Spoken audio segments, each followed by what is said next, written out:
Media day and training camps have now opened for most teams around the NBA. On today's episode, we're going to talk about a couple of specific teams and some of the things that come out their media day and training camp so far. Daryl Morey has laid out great optimisms for the 76ers season, and after some initial doubt, James Harden did report to training camp. We're going to talk about that and some of the excitement and expectations around the Phoenix Suns and Pascal Siakam and OG Anunoby's contract extension situations with the Toronto Raptors. We're going to get into all that and more right after this.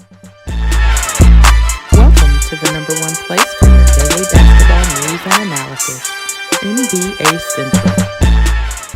What's going on, basketball fans? Welcome to another episode of NBA Central, your number one spot for everything basketball related. I'm the host here, Haize, but more importantly, you guys can follow the channel at NBA Central Pod on every social media platform we happen to be on. With that being said, let's go ahead and get into the content for today. And first up, we're going to be talking about the training camp. Well, media day mostly, but then we're going to talk about some with training camp for the Phoenix Suns. The Philadelphia 76ers. And so, Daryl Morey on media day said this: there's a lot of optimism and excitement about the season here in this building. And here's the thing with Daryl Morey, right? I know his job is to spin things as positively as possible, but when he said that quote, when he made that quote, there was some doubt around the league if James Harden was actually going to even report for Philadelphia 76ers training camp. Now, he did end up reporting today, and so that's a positive in that. Patrick Beverley having this to say after James Harden did report. Happy, like I said, I continue to say it's hard to replace or get anything that symbolizes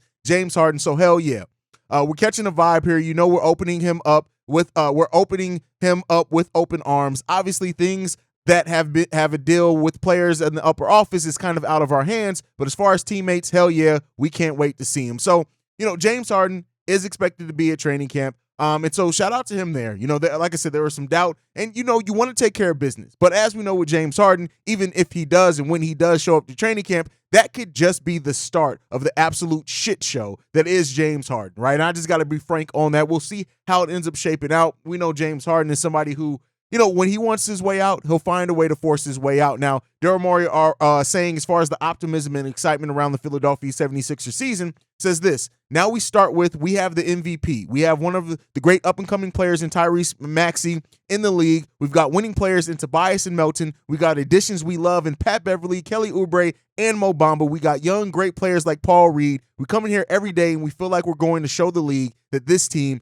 can win. Now, there have been some very big doubts that we've had. You guys know Steve-O, you've seen the video Steve-O drops on this channel. There are doubts right now around what the 76ers can do, right? And have the 76ers done enough necessarily to convince Joel Embiid to stay? And that has to be something that they are eventually going to have to switch their gears to. Regardless of what happens with James Harden or not, you have to keep Joel Embiid happy. Now, we saw, for example, the Milwaukee Bucks. They made a big move in bringing in Dame Lillard to keep Giannis Antetokounmpo happy. And they're going to have to, the Philadelphia 76ers could be in a similar situation here soon when it comes to Joel Embiid. Right now, whatever happens with James Harden, reportedly he's really trying to force his way to the Los Angeles Clippers. It came out yesterday as well that they've had some talks recently, but nothing right now is on the precipice of happening. That comes from Woj.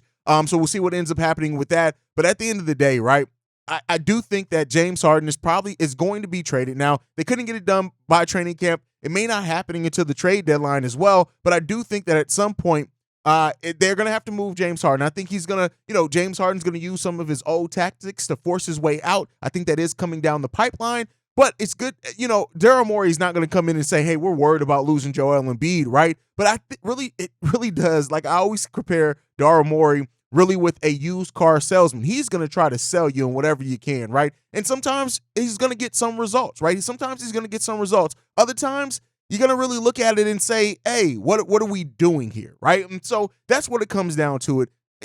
At the end of the day, if James Harden wants to and he doesn't want to miss out on any money, he was always going to report to training camp. But that, like I said before, at the opening of the show, that may just be the start of the absolute crap show that could be this Philadelphia 76ers season. And really, when you look at the fact that, they came into last season with big expectations and they've gotten passed up. The Boston Celtics have gotten better, right? Considerably better. I would say a very thin bench, but that starting five is pretty heavy, right? The Milwaukee Bucks got clearly better and fixed one of their issues as well when you look at the Giannis wall and adding Dame Lillard to that team, right? And then you have a team that's clipping on their heels, like the Cleveland Cavaliers, that, they are Evan Mobley or a young player taking another step away from being that next team that you can look to compete and come out the Eastern Conference for the finals. So, you have that, right? And, God forbid any of these other teams do make a substantial move as well. The Philadelphia 76ers could be passed up yet again. So they really have to look at what they're going to do with the future of Joel Embiid. And, I don't know. Joel Embiid seems like a loyal guy. And I know Daryl Morey is going to try to do everything that he can, but what has he really done, right? And yes, Tyrese Maxey is one of the more promising young players in the league. Paul Reed is a solid young player, right? They did add Kelly Oubre Jr., who I'm not too extremely high on, but hey, maybe they can uncover something. He can score the ball, right, with high volume, but he can score the ball. So, there are some things down there, and we'll see, right? How does Mo Bamba end up playing out for them as well? But right now, I can't say that I'm overly too high on the Philadelphia 76ers, but hey, as you know, guys, let me know down below, what are your thoughts right now on the Philadelphia 76ers and where they could rank in the East with all the improvements around, and is that James Harden implosion coming? Let me know what you guys think on that. Now, one of the other teams that's made a lot of moves this offseason, initially last season getting Kevin Durant, trading for Bradley Beal in the offseason, then moving DeAndre Ayton to get, a package of players back and add some depth to that team as well. They're also coming in with this. But one of the biggest questions with them is what are they going to be defensively? Well, head coach Frank Vogel on Media Day for the Phoenix Suns said this: "We've got a group that has a great scheme and very intelligent defensive scheme. Guys will be very well prepared game to game, so the ceiling is very high on what we can be on the defensive side of the ball, but the guys got to put in the work." It's amazing. That's a quote from Bill. We'll talk about that here in a second. But so we know what the Phoenix Suns on paper can be offensively. And a team like, I look at it similarly to the Brooklyn Nets team when they had Harden and Kyrie and KD, right? That was a team that also had a very high ceiling offensively. That honestly, when all three of them were on the court, were amazing offensively per all the advanced analytics, right? And while the Phoenix Suns also were a team with Book, Bill, and KD are shaping up to be another team that can absolutely be a great offensive team in this league, got some questions about who's going to get the ball, only so many balls to go around, who's going to facilitate, who may take a step back to make others better, right? Are they going to play the you get your quarter, I get my quarter, whatever it ends up being, right? If they can strike their balance offensively, we know what that ceiling is offensively for that team. Now, one of the bigger questions is when it comes into that is what is the defensive potential of that team? And that is where the question lies for a person like me, right? I look at what this team can be defensively, right? KD has had times where he's been a really good defender. Devin Booker, a good team defender at times, right, in certain schemes and things like that. Josh Okogie, you look at there may be some questions there, but if this team can defensively lock in, right, and as much as they're going to have to sacrifice for each other on the offensive side of the ball to make sure that everybody gets theirs, if they can also learn to sacrifice and give that consistent effort and energy on the defensive side of the ball, I'm not going to say that they can be an amazing defense, top 10 defense or anything like that, but with the offensive potential that they have, it really comes down to, can they play good enough defense when the pressure is on and they face a team and they have to get stops against a team that also is pretty damn good offensively and maybe even gives them some fits defensively. If that team can do that, that's where you can really start seeing the ceiling, I think, of what this Phoenix Suns team is, right? And I do think that they're going to have to find something, some type of rhythm, sometimes a type of give and go, some ability to consistently get stops when needed defensively if they want to really be that championship contender. Now, I think either way, right, they can come out of the Western Conference, whether that defense works out or doesn't. I really do think that they can make it out the West, right? But to really win that championship and to lock that in and to not have some of your potential defensive liabilities exposed, you have to be able to come up. And Coach Frank Vogel is going to have to come up with a great defensive scheme for them. He's just going to have to, right? And we've seen it. We've seen teams that don't necessarily have the best one-on-one defensive pieces still be able to put together a solid team defense, right? For example, I'm a Chicago Bulls fan. As most of you guys know, you probably follow me from Chicago Bulls Central, the podcast that started all this, right? But, while the Chicago Bulls don't have the best one-on-one defensive weapons or even half-court weapons, they were able to put together a top 5 defensive efficiency team, right? Now, we know that they didn't have the wins, and some of that was by the limitations of that team and, them not always being able to step up when somebody needed a basket, things like that. But like with the offensive level that this team can already have and the generational talent that they have on this team, right?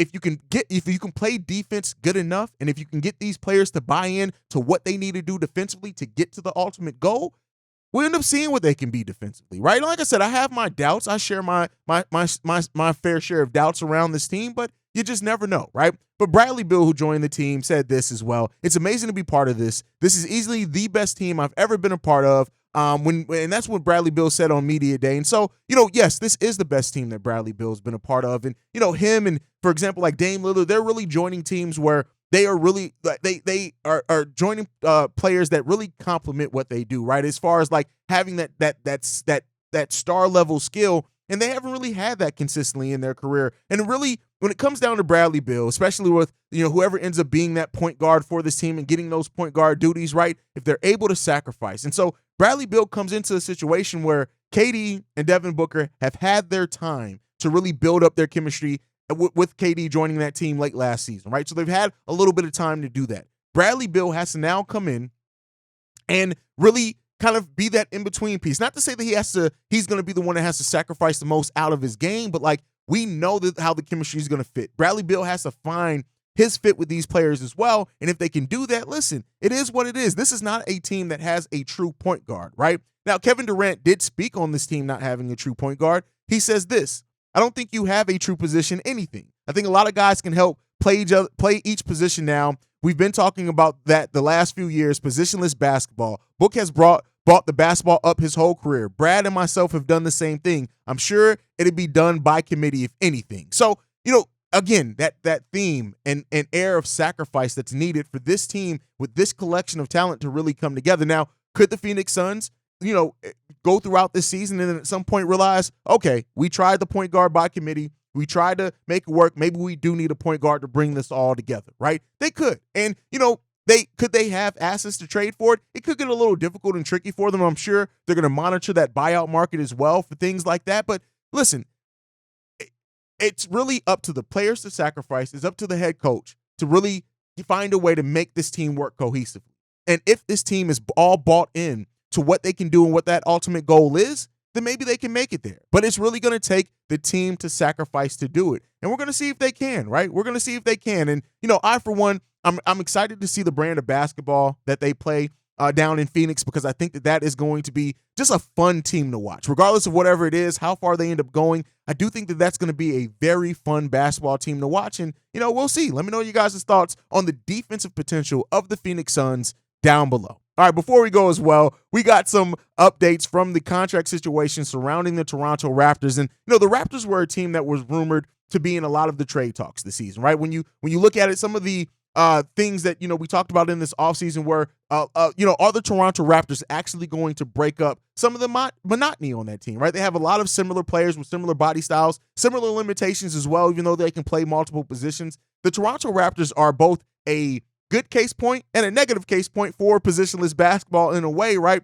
When you look at how they've just tried to fill out that roster. Now, we know that they brought in Dennis Schroeder to be their starting point guard, right? And we'll see how that ends up working out for them. Schroeder is a player that I think, is more than capable with that type of team to work out, right? They got OG Anunoby, Scotty Barnes, Pascal Siakam, Jakob Poeltl, who they traded for last season as well. And then they got players like Malachi Flynn, Gary Trent Jr., Grady Dick, who was their first-round pick this year, Chris Boucher, Precious Achiuwa. Like, they have players down there. They have depth, right? But as we've seen sometimes with this Toronto Raptors team, the depth is cool, the positionless basketball is cool, but when you have players that don't necessarily have defined skills and roles and everybody kind of struggles at shooting at certain times, you got to find a balance to that, right? And so, Masai Ujiri had this to say in regards to extending two of the players that are on this roster, and that's Pascal Siakam and OG Anunoby. He says this: we haven't talked extensions yet, right? And so, that is surprising. Usually, like for me, again, Chicago Bulls fan, Arturas Karnisovas, our president of basketball operations, and when asked about the DeMar DeRozan, he said, we're not going to comment on that, right? We want DeMar to be here, but we're not going to comment on it. And then when Pascal was asked about it as well, he added even more kind of, cloudiness to that situation. He says this: I'm under contract. I'm a Raptors player. That's what I'm focused on. I'm focused on the present. That is so, that's when you hear that, it's not necessarily sounds positive. Now, you can spin it in saying, hey, the talks are ongoing. They don't really know anything yet. Why comment too much on it when you're in an active contract situation? And hey, that's valid as well. You're going to get your positive and negative spins when players say anything that's kind of not definitive and lives in that gray area. But I think at some point the Toronto Raptors are probably going to look to deal, right? And when you look at teams around the Eastern Conference or around the NBA, really, right? As many players that have moved, as many, new super teams that have formed in a way. When you look at the Phoenix Suns, when you look at Boston Celtics, not really new team, but them adding Drew Holiday, right? When you look at Dame being added to the Milwaukee Bucks, they're going to be a team that allows themselves to go through the season and really see how they measure up. And then they may feel like they need to make a move to try to get back into competition with those other teams. Now, the Toronto Raptors, I'm not going to say hold the key to a team doing that, because it really depends on how you look at a player like Pascal, who is not a perfect player by any stretch of the imagination. But if you get Pascal in the right situation and scheme, we know what Pascal can be as both an offense and defensive weapon at times, right? Still, and a player that's 29 that may not fit that new timeline, right? We don't know if the Toronto Raptors are going to be a team that tries to get older, right? Or just get better and may be willing to add veterans. Or are they a team that says, hey, listen, rather than fight and compete for a play-in spot, we're going to trade some of these pieces, increase the value of our own first-round picks, maybe get some picks back better, and then develop a Scotty Barnes with a Grady Dick, right? Something like that, right? And Malachi Flynn, like those type of things. So you have to look at that when it comes to the Toronto Raptors. And, the fact that there's some cloudiness right now, so to say, around, the future of that roster and what they're going to do, it really comes down to the basketball court. New head coach, right? New point guard in there. A lot of the same pieces, but still nonetheless promising pieces that they have down there, right? Precious is another player that I think as a depth piece is really good for that team. What do you see in Grady Dick and his ability to kind of shoot and stretch the floor and his athleticism, right? So those type of questions are natural. Now, OG Anunoby was also asked about his contract situation. He was a little bit more confident. He said this: I love Toronto, so I want to be here. He says he'll let his agency handle the extension. And so, when it comes down to that, that's what we're seeing a lot of players do, is kind of turning it over to their agency and letting it be what it's going to be. And how that works out is dependent upon whatever happens, right? With the Toronto Raptors, they seem more in on OG Anunoby than maybe a Pascal Siakam, which is fine, right? Pascal Siakam, like I said, 29-year-old player, not old by any stretch of the imagination. But if they're trying to reset that timeline, it may just be outside of what they want to see, or maybe think that, by moving a player like Pascal, it opens up more opportunities for a Scotty Barnes, OG Anunoby. So, those are things you kind of have to monitor and watch as you go forward as well.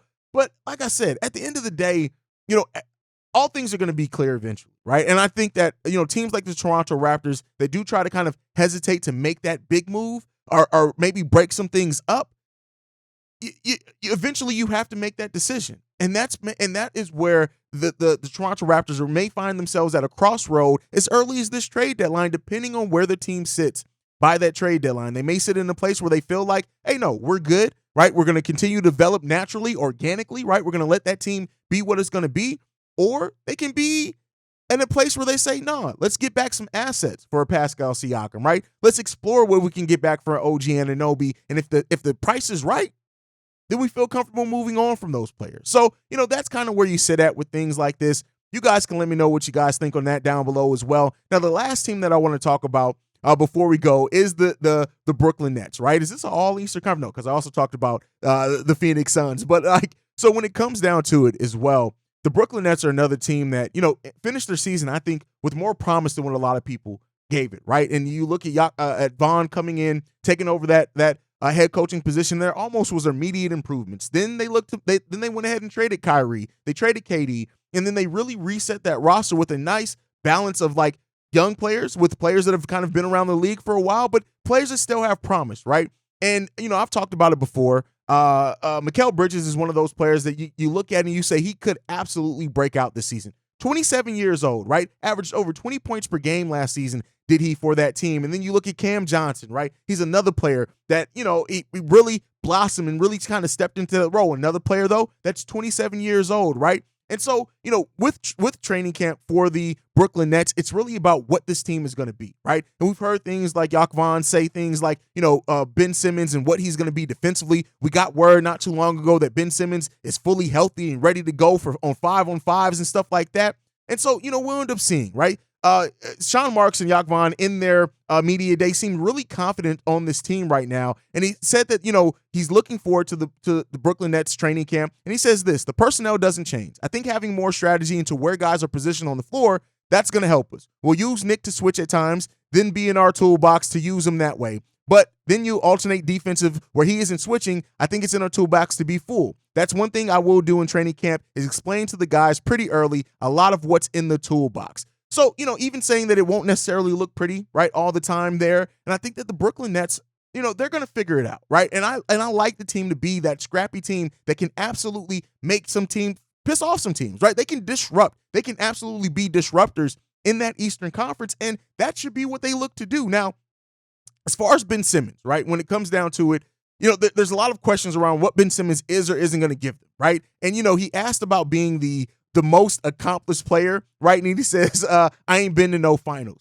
Did Ben Simmons saying that? So, at the end of the day, when it comes to Ben Simmons and that whole drama part of it, you just have to get on the damn basketball court, Simmons. And let's see what it comes out from that. But Ben Simmons, if he can get back to being kind of what he was in Philly at his best, still a very flawed player, but a player that can help bring everything together. And so, Cam Johnson is another player that's extremely confident on what this team can be as well. And we'll end up seeing if that comes to fruition with this Brooklyn Nets team. But hey, at the end of the day, like Cam Johnson saying that he looks at him and Mikal Bridges as Jason Tatum, Jaylen Brown, right? That's the inspiration for that duo. And so Mikal Bridges and what he ends up being, and what Cam Johnson ends up being as well, they gotta put it on wax, right? So to say. And so we'll end up seeing what it turns into for this team. But the Brooklyn Nets are another team that are kind of on my league pass teams this upcoming year. But hey, let me know what you guys think on all that down below. That's it. That's my time for today, guys. Make sure you guys are following the show at NBA Central Pod. You can send us any feedback, questions, comments, concerns, NBACentralShow@gmail.com. And then lastly, if you want to leave a text message and our voicemail, the number to do so, 773-270-2799. We are the #1 spot for everything basketball related. And I'll see you guys the next time I feel like making a video. Probably tomorrow. Peace, y'all. This has been a presentation of the Breaks Media.